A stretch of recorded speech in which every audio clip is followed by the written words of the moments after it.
tout ce qu'il dit me paraît pertinent et d'ailleurs je remercie Liselotte de nous avoir mis en contact aujourd'hui parce que je voulais vous féliciter, vous remercier même pour l'ensemble de votre œuvre évidemment.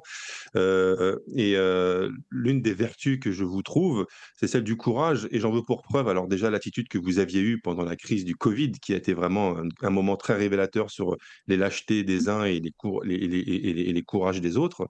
Mais, plus récemment, j'avais mis sur Twitter, enfin ça s'appelle X maintenant, un petit mot, à propos du Conseil constitutionnel dans lequel je disais qu'au-delà de savoir qui allait présider à ce conseil et cetera, c'est la question même dans un régime démocratique de l'existence d'un tel conseil où 9 sages non élus se permettent de pouvoir, dire non à une décision qui aurait été emportée par l'opinion populaire tout entière et vous aviez manifesté un accord, relativement, sur ce propos-là et j'avais trouvé ça courageux pour un homme politique de votre, niveau d'exposition parce que généralement lorsque l'on remet en cause l'un des leviers de fonctionnement du système institutionnel, on est tout de suite considéré comme étant un factieux.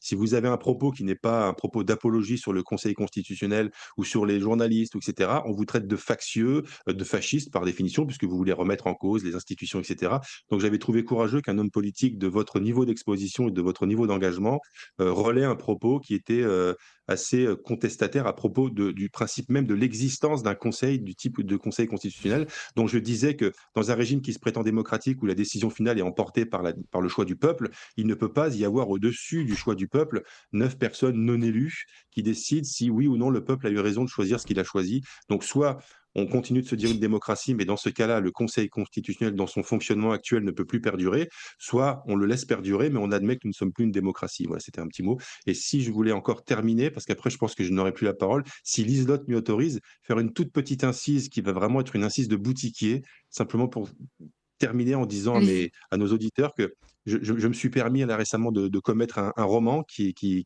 vient de sortir, qui s'appelle Napoléon à Montmédy, qui est disponible aux éditions du Verbeau.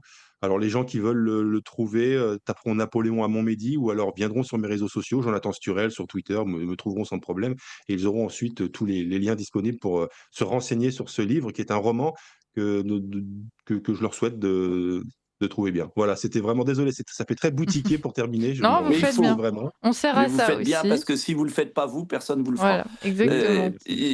Je voudrais ajouter un truc sur le Conseil constitutionnel, Vous avez ce qui est 2 quand même minutes, extravagant, Nicolas Dupont-Aignan, 1 ce minute qui est quand même. même extravagant, si c'était des juristes. Mais ce sont tous ceux qui ont échoué lamentablement, C'est ça. qui ont été battus au suffrage universel et qui ont Oui. été recasés quand ils n'ont pas eu des affaires sur la tête. Fabius, Juppé et Ferrand. Grand. Mmh. Et ma petite brouille avec Marine Le Pen est venue parce qu'elle n'a pas supporté que je critique dans une vidéo l'approbation par le Rassemblement national à l'Assemblée de la nomination de Ferrand. Mais vous vous rendez compte où on en est? Il y a beaucoup J'ai osé de le beaucoup de dire, Français qui ont été déçus de ça, oui. mais c'est insupportable parce que c'est un verrou. Et c'est pourquoi d'ailleurs je suis hostile aussi à la proportionnelle, qui serait un deuxième verrou. Mmh. Et j'espère que Macron va pas mettre la proportionnelle, parce que la proportionnelle, ça voudrait dire que si un patriote gagne l'élection présidentielle, il peut plus rien faire après. Ouais. Donc, donc ce que je voudrais, et c'est le dernier mot que je En me 1 permets de vous seconde. dire, en une seconde, c'est que on n'est pas à moitié opposant et on ne fait pas à moitié une alternative. Les Français attendent une alternative totale, totale, et on ne gagnera que dans cet esprit. Mmh. Merci beaucoup. Merci à vous, Nicolas Dupont-Aignan, d'avoir été avec nous. Merci à vous, Jonathan Sturel, pour cette chronique Merci à vous. passionnante.